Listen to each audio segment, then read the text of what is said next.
sangre obró para una buena acción. Solo ven a Él y compruébalo. El mundo perdido en pecado está. Él quiere sacarte de ahí. Si vienes a Él, tu vida cambiará. Solo ven a Él y compruébalo. Ansioso está de recibirte a ti. Corona te quiere entregar.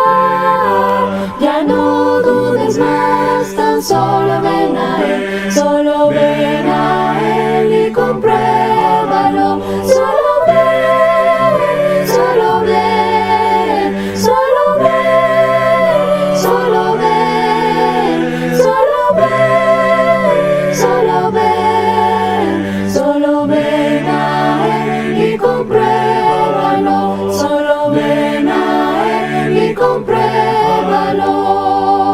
Este es el símbolo de la iglesia primitiva más antigua, mucho antes que el pez. El símbolo de la rueda parece sencillo, pero tiene las 5 letras griegas. Tiene la I, que es Jesús, Jesucristo. Jesús. La X, Jesucristo. La omega, de Dios. Ok. La Y, Salvador. Y la E de Epsilon. Jesucristo, de Dios, Hijo, el Salvador. Pero las letras, las 5 letras significan ictus, que es pez. Una vez más, pero cuando lo dices en arameo, no dices Jesús Cristo, de Dios, el Salvador Hijo. Está diciendo Jesús Cristo, de Dios, tu Salvador. En arameo significa tu Salvador. ¿Ok? Y una vez más. El vencedor no sufrirá daño de la segunda muerte. ¿Qué les parece, hermano?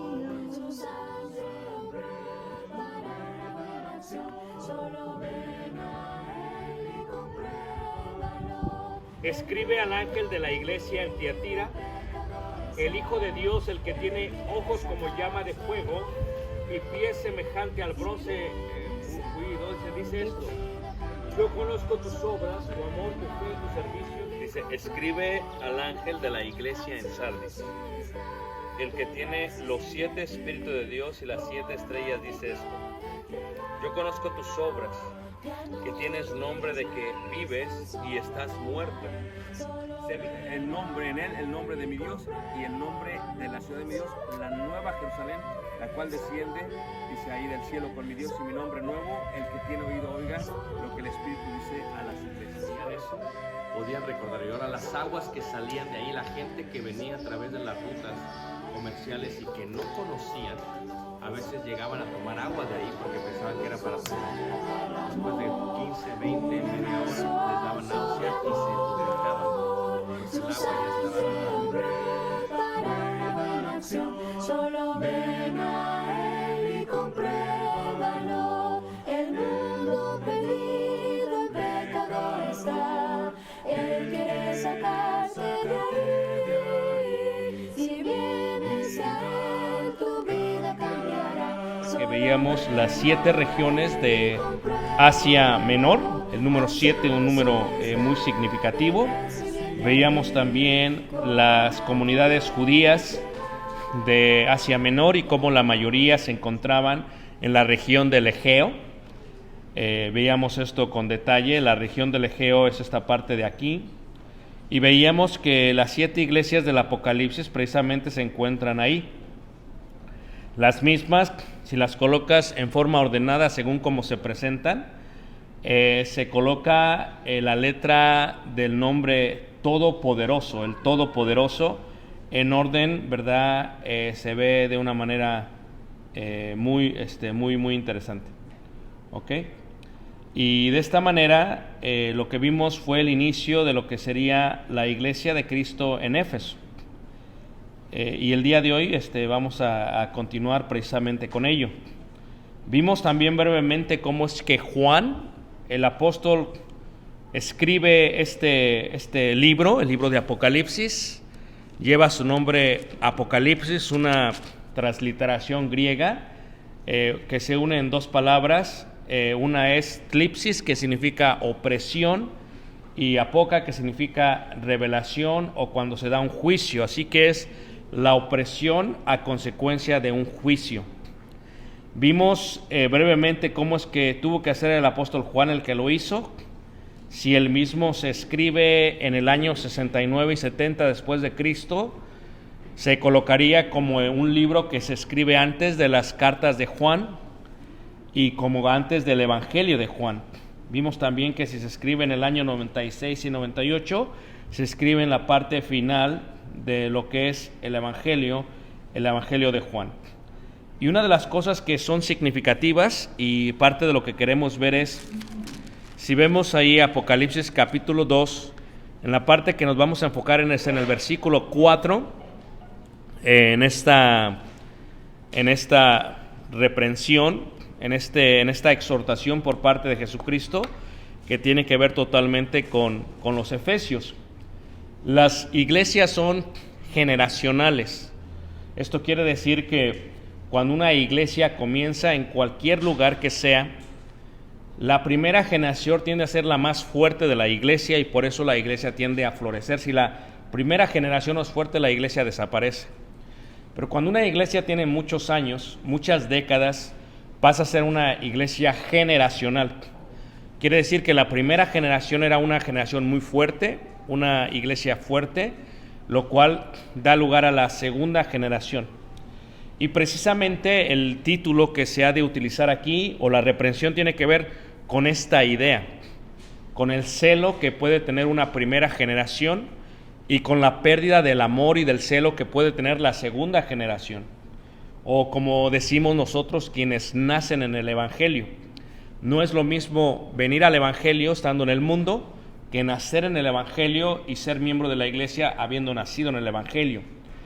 Los historiadores romanos hablan muchísimo acerca de un suceso que pasa específicamente en el año 90. En el año 90 estaba quien se conocía como el emperador Domiciano, y eso tiene mucho que ver con solamente la exhortación a la iglesia en Éfeso, sino la exhortación a la iglesia en Esmirna. Si se memorizaron las iglesias, es Éfeso, número 2, Esmirna, número 3, Pérgamo, número 4, Tiatira, número 5, Sardis, número 6, Filadelfia, número 7, Laodicea. Son las 7 iglesias. Cuando reina Domiciano, ocurre algo muy interesante. Claro, todas las fuentes las pongo en el libro. Historiadores romanos tales como Tácito, Pliny, Dio, Crisóstomos, Suetonios y Dio Casio hablan de algo que hizo este emperador. Y lo que hizo el emperador, a diferencia de los otros, le titularon y le llamaron un emperador totalmente corrupto, vil, tirano, déspota y malo. ¿Por qué? Porque él fue el que hizo un mandato a todos los ciudadanos del imperio y dijo que se le debería de adorar al emperador como a un dios. Hay una gran diferencia entre los emperadores antes de los antecesores. Todos decían que se le tenía que adorar como Dios, pero normalmente era cuando estos morían. Al morir los emperadores, se les consideraba dioses, y había templos a través de todo el imperio, que son los templos que se le llamarán trajanos, donde se hacía el culto a los emperadores, a los cuales se consideraba como dioses. Pero Domiciano hizo algo diferente. Él dijo que se le tenía que adorar como Dios estando en vida, y eso lo hace diferencia a todos. No solamente ello, sino que es un mandato que todo aquel que no le adorase como un Dios se considerase enemigo público en su totalidad. Esto lo llevó a que mucha gente en la iglesia primitiva y entre los judíos y sobre todo entre los ciudadanos le aborrecieran, y como tenían un senado, los mismos le aborrecían. Ahora, hay algo muy interesante en cuanto a la historia de la iglesia primitiva en el primer siglo que es importante notar.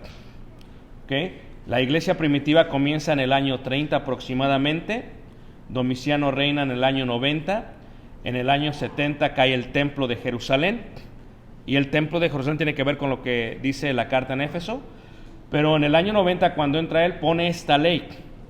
Lo que sucede en la iglesia de Cristo es que aproximadamente del inicio de la iglesia hasta el año 70, al inicio la mayoría de la iglesia eran totalmente judíos. Después la iglesia hace un cambio generacional y entran los gentiles. Y cuando entran los gentiles, realmente la iglesia empieza a ser modificada. Los miembros de la iglesia en su mayoría son gentiles y empiezan a ser muy pocos judíos. Pero esto es lo que sucede en la iglesia y lo que sucede en el Imperio Romano. Roma, el emperador, veía a los judíos y veía el cristianismo como una denominación judía. Por lo tanto, había un acuerdo entre el emperador romano y los judíos, y el acuerdo era este: como son judíos, ustedes no tienen que participar de la adoración de los emperadores como dioses, los que ya han muerto. No lo tienen que hacer. Pero pasó algo, que en el momento en que empiezan a crecer los gentiles en la iglesia primitiva, los mismos judíos empezaron a mostrarle al Imperio Romano que el cristianismo no era una denominación judía, que era totalmente una nueva religión, y el imperio estaba en contra de nuevas religiones porque proveía un caos dentro de lo que sería el imperio. Así que en el momento que crecen los gentiles, los mismos judíos dicen: no, nosotros no conocemos a los cristianos porque la mayoría ya eran gentiles, no sabemos ni quiénes son. Y entonces el imperio empieza a ver al cristianismo ya no como parte del judaísmo, y empieza a obligar a los cristianos a participar de la adoración al emperador como un dios. Y ese fue el cambio grande que existió, que ya para el año 90, cuando esto sucede, son los mismos judíos que aborrecen a los cristianos y que están echando al cristianismo enfrente del emperador y del imperio para que los mismos sean azotados y atribulados. Ahora, ocurre otra cosa que es muy interesante. La otra cosa que es interesante es que Domiciano, el emperador, era malo, era perverso, era cínico, pero cobraba muchos impuestos y tenía muchísimo dinero. Y lo que hacía es que, como él instituyó la adoración a sí mismo como un dios, es que distribuía los impuestos a cada ciudad basada en la alianza que las ciudades mostraban a él. Y una de las alianzas más fuertes era su propia adoración. En la iglesia de Cristo en Éfeso, cuando tú caminas por la vía Curetos, está la vía Curetos y vas caminando, es una vía que vimos en la serie de Éfeso, y cuando caminas por la vía Curetos, se llega a un lugar principal. Esta es la vía Curetos. Se llega a un lugar principal que a mano derecha se encuentra el templo de Trajano o el templo del emperador. Es un templo que Éfeso elevó, colocó para tener favor con Domiciano, porque decía Domiciano: si tú estás conmigo, yo te voy a proveer muchísimos impuestos y dinero, no solamente para tu ciudad, para que establezcas baños, para que establezcas gimnasios, para que establezcas baños reales, para que establezcas estadios, para que establezcas acueductos. Yo te voy a ayudar. Éfeso fue precisamente lo que hizo. Y cuando se escribe la carta de Apocalipsis y se manda hacia Éfeso, esa es la situación que tienen. Pero como todos los ciudadanos tenían que compartir con los efesios para que el emperador se diera cuenta que todos estaban en regla, los judíos estaban exentos, porque les reitero, era una norma que se había protegido por muchísimo tiempo entre los judíos y el emperador romano. Pero los cristianos ya no estaban exentos. Los cristianos tenían que adorar al emperador como a un dios.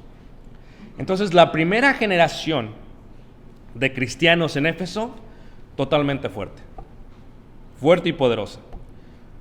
La segunda generación de cristianos, totalmente pagana, pecadora. Y cuando reciben la carta es durante el tiempo de la segunda generación. En Elgin te puedes dar cuenta de eso. La primera generación, firme.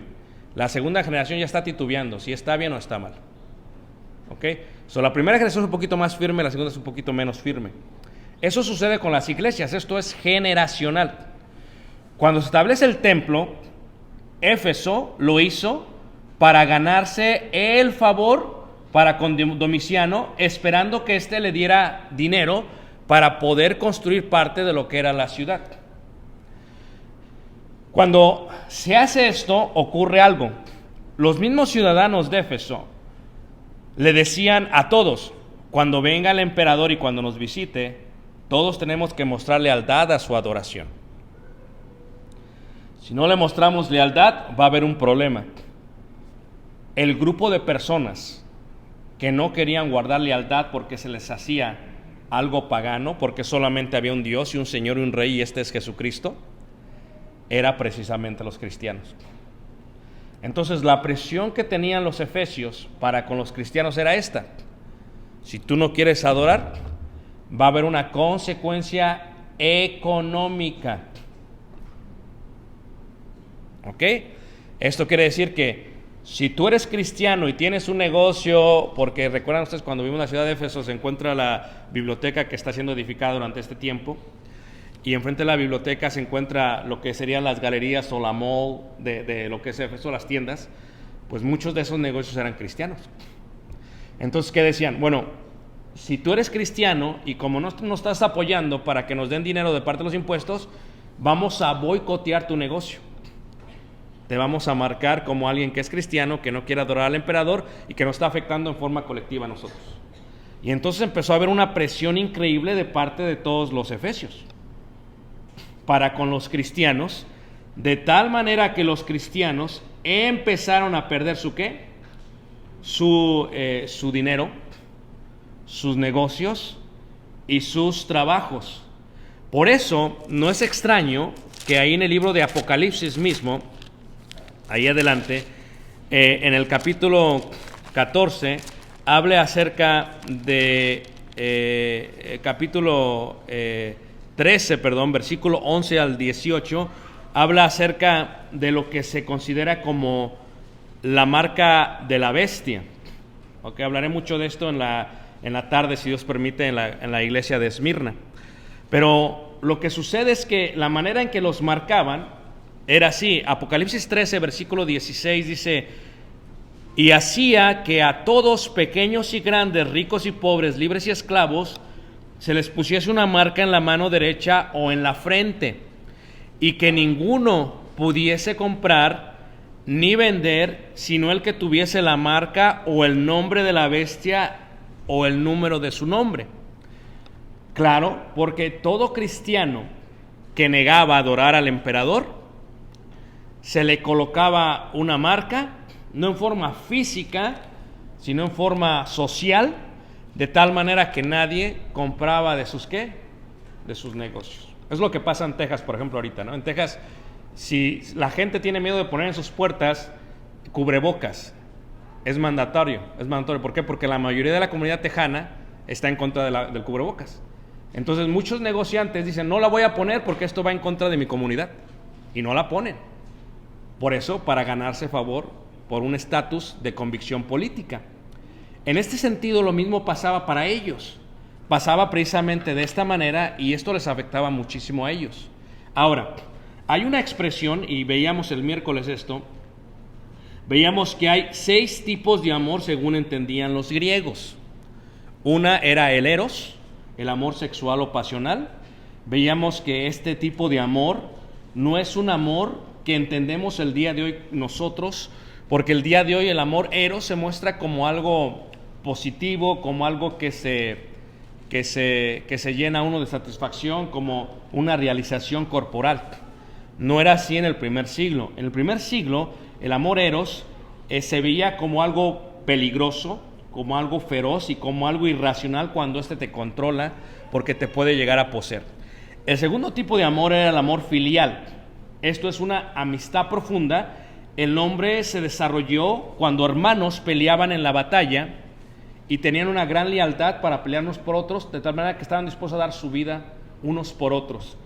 Aun cuando Jesucristo habla de esto en el Evangelio de Juan, por lo cual Juan también lo escribe, habla acerca de que no hay mayor amor que que uno dé la vida por sus ¿qué?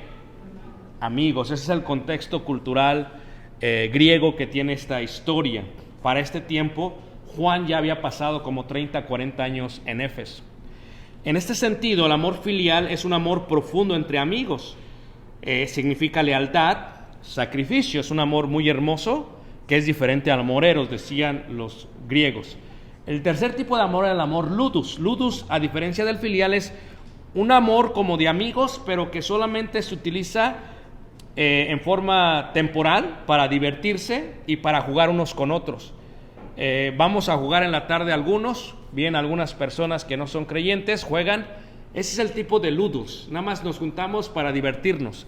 Vas y ves un partido de fútbol americano en la sala de alguien, así no confías tus secretos, no es tan profundo, no es filial, es solamente ludus, es superficial, es para divertirse nada más. Luego venía el cuarto tipo del amor, el ágape. El ágape es el que se menciona aquí. Esto es lo que tenía Jesús contra la iglesia, el amor ágape. Pero lo voy a explicar en más profundidad en un momento. El amor ágape es el amor radical, es un amor incondicional, es un amor que se da todo sin pensarlo. La primera generación de cristianos en Éfeso tenía ese tipo de amor. No les importaba perder sus negocios con tal de preservar la lealtad a Jesús como su Rey y Señor. Si los perdía no había problema. A eso le llama la primera carta el primer amor, el protos ágape. Protos se entiende como el fundamento, el principal, el que se tuvo al inicio. Claro, la mayoría de gente lo interpreta para uno mismo solamente. La mayoría de gente dice, no, es que se está hablando de ti como persona que cuando te convertiste tenías el amor ágape, primer amor, el principal. Pero realmente en un análisis textual no se refiere a eso, se refiere realmente a la primera generación de cristianos. O sea, el amor que le tuvieron a Dios de tal manera que no les importó perderlo todo. Claro, cuando se da esta carta, ya está la segunda generación. ¿Y qué hacía la segunda generación? Decían, primero mi negocio, aunque adore al emperador como Dios, y pues ya ni modo, y voy a seguir siendo cristiano. Esa era la diferencia entre la primera generación y la segunda generación. Una de las cosas que vamos a ver aquí en las iglesias de Apocalipsis es lo que es el paganismo. ¿Ok? El paganismo, hermanos, la idolatría, se mezcla superficialmente en la sociedad, de tal manera que no se ve mal. Que aún los grandes siervos de Dios, según ellos, sirven al paganismo y dicen que no está mal. Se toman fotos detrás de un árbol de Navidad, la celebran como si todo estuviera bien, sin reconocer que es paganismo oscuro y total. Este tipo de cristianos, la primera generación en ágape, eran tan celosos que el amor que tenían era tal que no les importaba perderlo todo con tal de preservar la lealtad a Jesús. Pero la segunda generación o las próximas generaciones ya no eran así, ya no tenían un amor tan radical. El quinto tipo de amor es el amor pragma, es el que se toma como un amor duradero o maduro, el que evoluciona de tal manera que se extiende un poco más. Y el último es el amor filautia. Filautia es el sexto amor que tiene que ver con el amor a sí mismo. El amor a sí mismo es importante porque solamente así puedes amar a los demás. Amarás a tu prójimo como a ti ¿qué? Mismo. Pero también el mismo puede ser una obsesión que puede ser totalmente ¿qué? Totalmente fatal. Ahora, reiteramos. Los Efesios, dice ahí, yo conozco tus obras y tu arduo trabajo y paciencia y que no puedes soportar a los malos. Y has probado a los que se dicen ser apóstoles y no lo son y los has hallado ¿qué? Mentirosos. Esto es, Juan, el contexto de Juan es, dentro de la iglesia hay maestros, son falsos y los tienes que probar. Eso es importante. Por eso no es extraño que en la primera carta de Juan, pongan un separador ahí, en el capítulo 4 sea el consejo de Juan. Primera carta de Juan, capítulo 4, versículo 1 dice así: amados, es el mismo Juan, no creáis a todo espíritu, sino ahí está, probad los ¿qué? Espíritus. ¿Cómo se prueba un espíritu? Hay una forma de filtros para probar un espíritu. El primero es la enseñanza, que su enseñanza esté alineada con la palabra de Dios. Número 1, que todo lo que diga tenga un apoyo bíblico por parte de la palabra de Dios. Número 2, que lo que enseña lo practique. Porque muchos enseñan pero no practican. Entonces, que lo que enseña lo practique, no que lo diga así y que acá diga otra cosa, porque en ese caso sería hipocresía como los fariseos. Probar a los espíritus indicaba no solamente el conocimiento bíblico, la práctica del mismo. Y dice Juan, porque muchos falsos profetas han salido, ¿por qué? Por el mundo. Y vean, en esto conocer el Espíritu de Dios. Todo espíritu que confiesa que Jesucristo ha venido en carne es de Dios. Ahora, en el primer siglo, en la parte de Éfeso, había un grupo que se llamaba los gnósticos. Los gnósticos era un grupo, entre comillas, que se titulaban cristianos, pero no lo eran. Y era un grupo, una secta cristiana, reitero, no lo era, que se le llamaba los gnósticos, y ellos enseñaban que Jesucristo no vino en carne, sino que Jesucristo solamente vino en espíritu o como un fantasma. Esta secta nació de uno de los diáconos o servidores de Hechos capítulo 6, el cual se llamaba Nicolás. Lo siento, Nico, si estás por ahí. Nicolás, quien fue un diácono o servidor en Hechos capítulo 6, se desvía de las enseñanzas y nace un grupo al cual se le llama los gnósticos. Los gnósticos tenían una doctrina muy extensa, pero la más importante era: Jesús no vino en carne, Jesús vino en espíritu y como fantasma. Por lo tanto, Jesús no fue humano. Vino, pero no vino en carne. Esto causaba otro problema, algo que se tiene el día de hoy. Hay un gnosticismo dentro de la iglesia de Cristo también.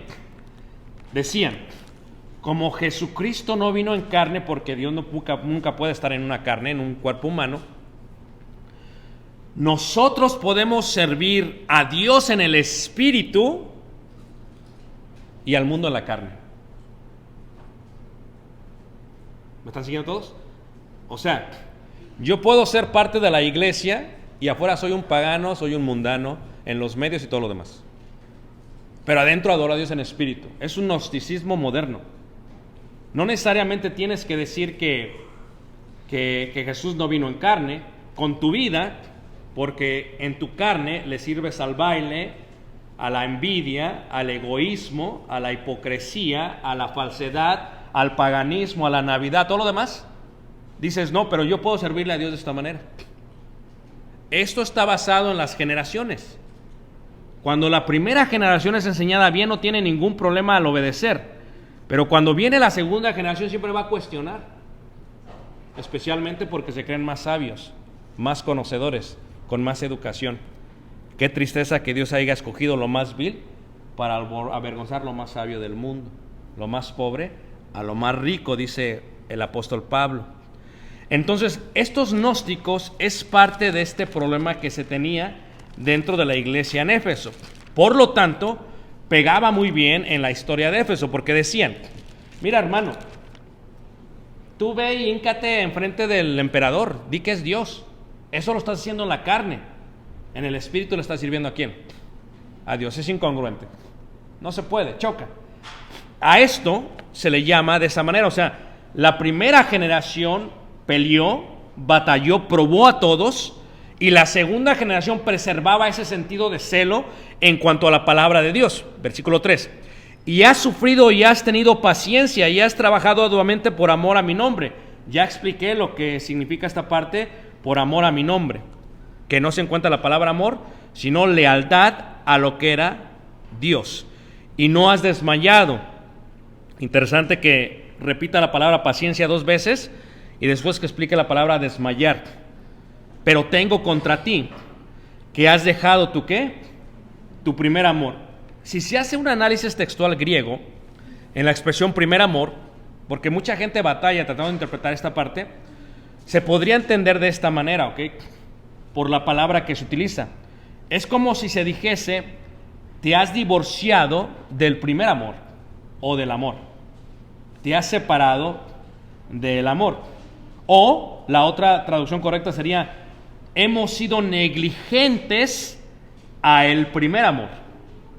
Y ya que la iglesia siempre se vio como una esposa, no es extraño que se vea la lealtad, la negligencia y el divorcio como algo que hace sentido. Por lo tanto, si se refería a ello, lo cual Pablo lo hace de una manera extensa, porque por ejemplo en la segunda carta de Juan, en el versículo 1, dice así, segunda carta de Juan, versículo 1 dice, el anciano a la señora elegida y a sus hijos, hablando de la señora como la esposa, como la iglesia, y a los miembros de la iglesia, sus hijos, a quienes yo amo en verdad, y no solo yo, sino también todos los que han conocido ¿qué? La verdad. Por eso cuando se habla del primer amor, hermanos, el primer amor hace referencia no solamente a un amor que se siente, sino un amor que se hace. Y concordaría mucho con lo que pasaba en la parte histórica de ellos. Primero, en Éfeso había aproximadamente 100,000 personas en la población, que es muy similar a la ciudad de Elgin, ¿ok? Pero el tipo de maestros que tenía Éfeso, hermanos, pues no es el tipo de maestros que tenemos hoy. Tenemos a Pablo, tenemos a Timoteo y tenemos al apóstol Juan. Se entiende que la primera generación era una generación que aquí se hace lo que dice Dios y no importa qué pasa. Aquí perdemos la vida, perdemos todo, pero Dios es primero. Y se tiene esa segunda generación, la cual había olvidado y había perdido lo que es ¿qué? El primer ¿qué, hermanos? El primer amor. Se debe de entender que en Éfeso no solamente había una congregación, había varias congregaciones. ¿Ok? Y por eso en la arqueología se encuentran más de una congregación, se encuentran varias ruinas. Eso es importante. Ahora, si había más, el problema era ¿cuál? Algunas de esas congregaciones que habían formado la segunda generación son generaciones totalmente débiles y que habían adoptado una de las enseñanzas más crueles del primer siglo. Sigue diciendo ahí. Veamos. 2, Apocalipsis versículo 5. Recuerda por tanto de dónde has caído, arrepiéntete y haz las primeras obras. Fíjate cómo dice obras. No solamente es tu convicción, es tu hacer. El amor no solamente se demuestra con lo que yo creo, sino con lo que yo hago. Como dijo Jesús, cuando dijo Juan, en su carta también dijo que no solamente amemos de lengua, sino de qué, manos, de hechos. Claro, se entiende que el amor se ve de esa manera. El ágape es así. Y haz las primeras obras, pues si no vendré pronto a ti, quitaré tu candelero de su lugar si no te hubieras arrepentido. Ahorita explicaré más de esto, versículo 6. Pero tienes esto, que aborreces las obras de los nicolaitas, los cuales yo también, ¿qué? Aborrezco. ¿Cuáles son las obras de los nicolaitas? La he explicado brevemente. Dentro de la iglesia había miembros que creían lo que creían los nicolaitas. Ahora, la gran diferencia que se extiende es que, me adelanto un poquito solamente, ahí en Apocalipsis 2, en el versículo versículo 15, se describe cómo se había desarrollado el gnosticismo o los nicolaitas. ¿Qué es una doctrina de alguien? Una doctrina de alguien es cuando te dice una persona, sea maestro, predicador, lo que sea, dice, ¿sabes qué? Eso creen allá, son unos fanáticos, pero yo te digo cómo creo yo. Y tiene que ver con su parte carnal. Es una doctrina nicolaita. Ahí en Apocalipsis 2, en el versículo 14, dice, pero tengo unas pocas cosas contra ti, que tienes ahí los que retienen la doctrina de Balaam. Claro, esto es de la historia del Antiguo Testamento, que enseñaba a Balac, pero aquí está la descripción de los nicolaitas: a poner tropiezo ante los hijos de Israel, a comer de cosas sacrificadas a los ídolos y a cometer fornicación. Ídolos, comida, fornicación. Y también tienes a los que retienen la doctrina de los nicolaitas, la que yo aborrezco. O sea, que los nicolaitas se describen como parte de los que tenían la doctrina de Balaam. Esto es que idolatría, sacrificio a los ídolos y fornicación es lo que se describe en un nicolaita. Los nicolaitas son así. Dentro de la iglesia, según dice Efesios, Apocalipsis 2, versículo 6, dice, pero tienes esto, que aborreces las obras de los nicolaitas. O sea, que dentro de una congregación hay hermanos que se pueden dar cuenta que haya otros que sean paganos. Pero estos hermanos aborrecen esas obras. Hay otros que se olvidaron de ese primer ágape, primer amor, que ya se van como que poquito a poquito, como el hielo, deslizando, y pasan de yo creía esto, ahora no lo veo tan mal. Eso pasa en una forma generacional.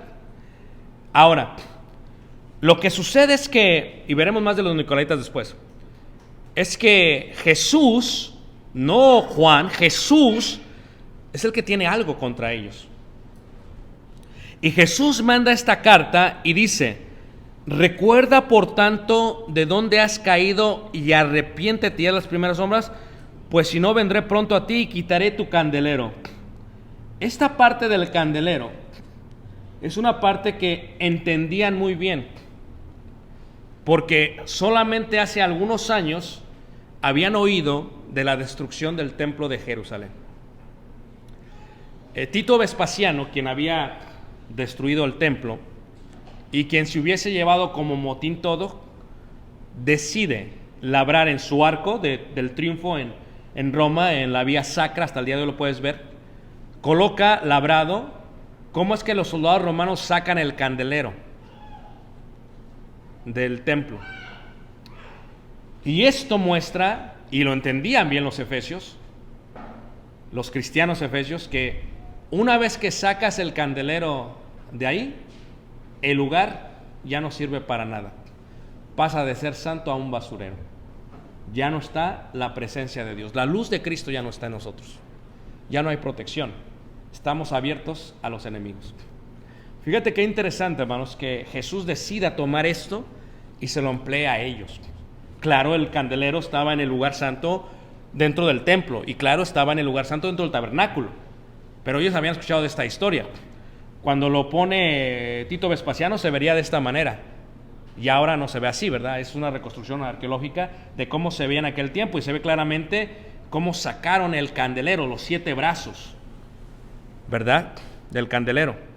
Y dice así: recuerda por tanto de dónde has caído y arrepiéntete y haz las primeras obras, pues si no, vendré pronto a ti y quitaré tu candelero de su lugar si no te hubieras arrepentido. ¿Qué está diciendo este Jesús? Hermanos, que cualquiera de nosotros que pierde ese amor profundo que tuvieron los primeros cristianos o la primera generación de la iglesia a la cual somos partícipes, o que tuvimos nosotros, si lo quieres ver de esa manera también se puede aplicar, cuando empezaste el cristianismo, está a riesgo de perder la luz de Jesús. Y una vez que una persona pierde la luz de Jesús, hermanos, lo pierde todo. No es Ricardo el que te lo dice Jesús. Toma, hermano, hermana, esto como palabras de Jesús, porque están todas en rojos. Cuando le dice, escribe al ángel de la iglesia en Éfeso y diles esto, Jesús te está hablando a ti. Ya sea que seas muy viejo o muy joven, un adulto o un adolescente cristiano, Jesús te lo dice a ti. Perder el primer amor es algo que Jesús tiene contra nosotros. Tenemos que recobrarlo. Dice, versículo 5, arrepiéntete. Un arrepentimiento no solamente va a algo que uno siente, sino va realmente a hacer algo al respecto. Arrepiéntete. Pienso como los nicolaitas, pienso como los gnósticos, me echo un poco pagano. Arrepiéntete, dice Jesús. Si no voy a venir, voy a quitar el candelero de tu lugar, y cuando lo quite vas a quedar como tierra desolada. Versículo 6, pero tienes esto, que aborreces las obras de los nicolaitas. O sea, que una persona puede perder ese ágape, y aún en su lucha por sobrevivir puede seguir siendo celoso. Y así eran los efesios. Cuando le habla a los efesios, tienes que reconocer que no solamente está hablando de una congregación, está hablando de todas las iglesias de Éfeso y a todos los miembros en Éfeso. Y en una iglesia, los pocos que están peleando y probando, eso es bueno. Eso es algo que nos anima a Jesús. Pero ese otro grupo que se ha dejado influenciar, también ese grupo tiene que arrepentirse, si no quitaría el candelero de ellos.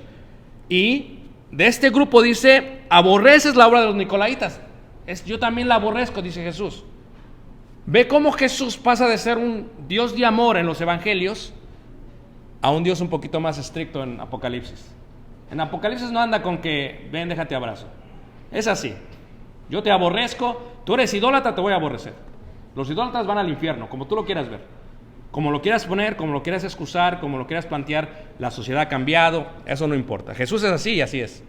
Y lo explica de la manera: idolatría, paganismo, sacrificado y fornicación espiritual.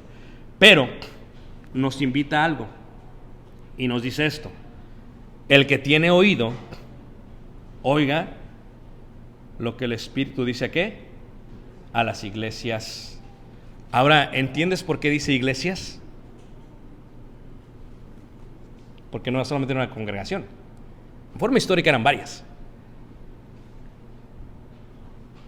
Y dice, al que venciere. O sea, sí, adorar el emperador, pues muchos decimos, pues es que si no hago esto voy a perder todo.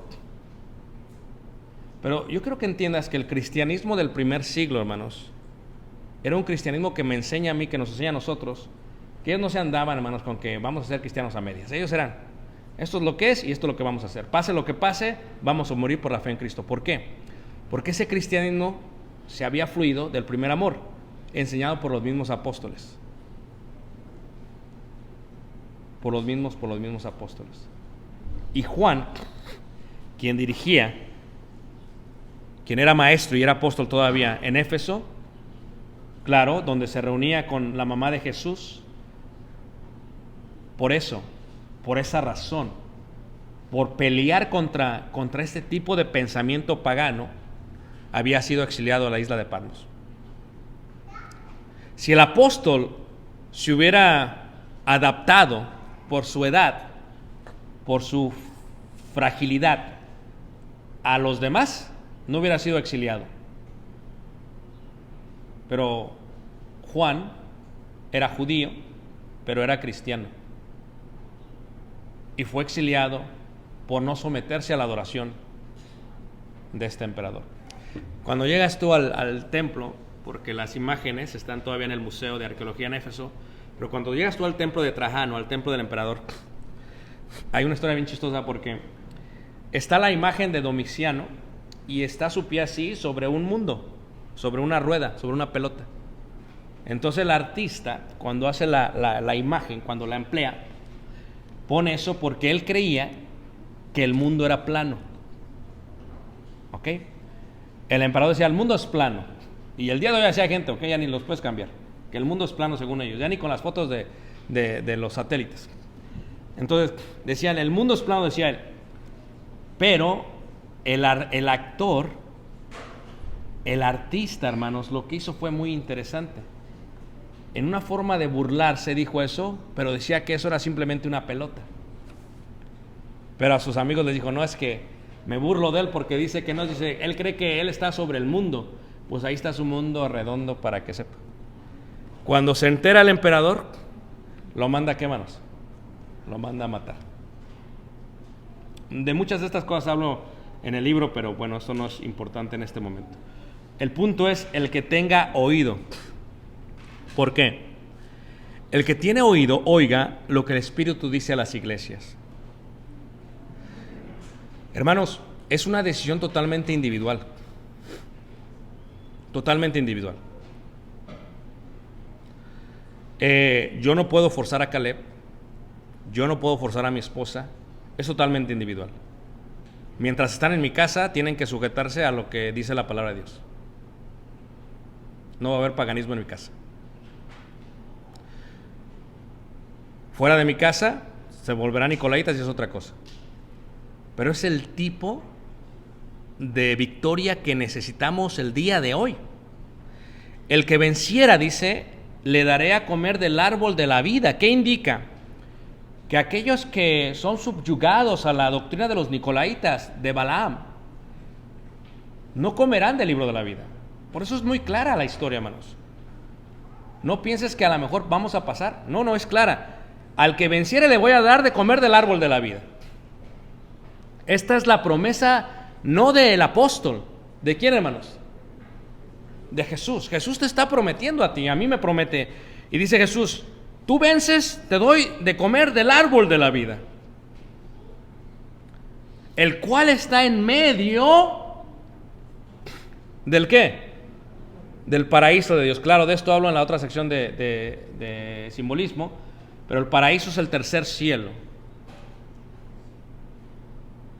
¿Se acuerdan dónde estaba el árbol del bien y el mal? O sea, ¿qué es el árbol? El árbol, pensamos que el acceso no está el día de hoy, pero en forma simbólica lo es. El día de hoy tú tienes la opción de hacer el bien y de hacer el mal. Tu decisión traerá como consecuencia el árbol de la vida y el paraíso, o que se ha quitado de ti el candelero de Dios. ¿Sabes por qué muchos ya no sentimos ese fuego que arde en nuestro corazón? ¿Sabes por qué muchos solamente somos miembros por compromiso? Para que no nos estén diciendo cosas. ¿Sabes por qué venimos? Porque ya no arde el fuego en nuestro corazón, hermanos. Porque ya no hay candelero en nuestro corazón. No dudes que se apague tu vida en obscuridad. Pero aquellos, dice, haz las primeras obras. Casi nos está dando unas bofetadas Jesús. Despierta. Mantén lo que hicieron los primeros cristianos, la primera generación, y recuerda que podrás llegar a disfrutar del árbol de la vida. A diferencia de Éfeso, la iglesia en Esmirna, hermanos, no comprometió su fe. Y como consecuencia, era gente muy pobre. Sus negocios se desplomaron. Sus trabajos fueron despedidos. Y Jesucristo comienza la carta, porque Esmirna está solamente a 1 hora, 20 y tantas millas de Éfeso. Es la ruta de Éfeso a Esmirna. Y dice Jesucristo, tú dices eres pobre, pero yo te digo, ¿eres qué? Eres rico.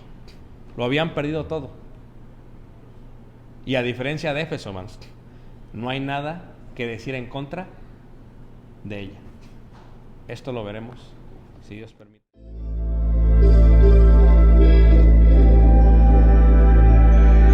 Desde la cruz su sangre derramó, un hermoso acto de amor. Su sangre obró para una buena acción. Solo ven a Él y compruébalo. El mundo perdido en pecado está.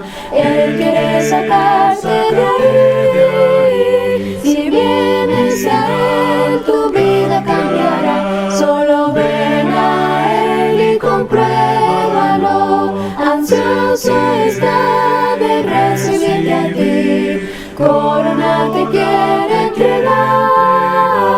Ya no dudes más, tan solo ven a Él.